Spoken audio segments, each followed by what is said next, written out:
pressure area sa loob ng Philippine Area of Responsibility ay patuloy pa rin nakakaapekto sa may Eastern Visayas at ilang bahagi ng Bicol Region at Mindanao. Dahil dito ay asahan yung maulap na kalangitan na may kalat-kalat na mga pagulan at thunderstorms. Ang nasabing low pressure area nga ay huling namataan sa layong 60 kilometers north ng Hinatuan, Surigao del Sur. Hindi naman ito inaasahan na lalakas bilang isang bagyo within the next 24 hours. Ngunit asahan na magdadala pa rin ito ng mga pagulan habang papalapit ito sa ating kalupaan na posible ring malusaw ngayong darating na weekend. Samantala, yung easterlies o yung mainit na hangin galing sa may silangan, ang nakakaapekto naman sa lalabing bahagi pa ng ating bansa kasama ng Metro Manila. Dahil dito ay asahan naman yung bahagyang maulap hanggang sa maulap na kalangitan na may mataas na tsansa ng mga pagulan pagsapit ng hapon o gabi. At dahil nga sa epekto nitong low pressure area, asahan sa Caraga, Eastern Visayas, Albay, Sorsogon, Masbate at Catanduanes ang maulap na kalangitan na may kalat-kalat na mga pagulan at thunderstorms. Posible ang mga pagbaha o pagguho ng lupa dahil sa katamtaman hanggang sa kung minsan ay malakas na pagulan.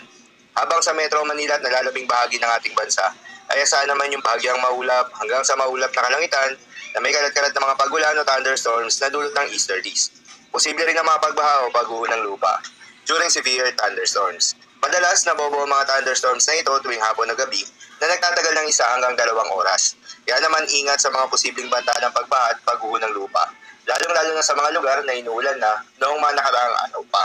Para naman sa heat index forecast, narito yung mga lugar na makakaranas ng matinding init ngayong araw, kabilang dyan ang Dagupan City, Pangasinan na aabot sa 46 degrees Celsius, 43 degrees Celsius naman sa may General Santos City, South Cotabato. Habang 42 degrees Celsius naman sa may Tugigaraw City, Cagayan, Apari, Cagayan, Subic Bay, Olongapo City, Sangray Point, Cavite at Cuyo, Palawan. Habang 39 degrees Celsius naman sa may Metro Manila. Paalala lamang po na huwag kalimutan magdala at uminom ng tubig at magdala rin ng payong kung may lakad. Bawasan muna ang paglabas ng bahay sa panahon ng mataas na temperatura upang maiwasan ng heat-related emergencies kagaya ng heat exhaustion, heat cramps at heat stroke. Para naman sa magigilagay ng mga dagat baybayin, ayon sa pag-asa ay wala tayong nakataas na gale warning sa anumang seaboards ng ating bansa.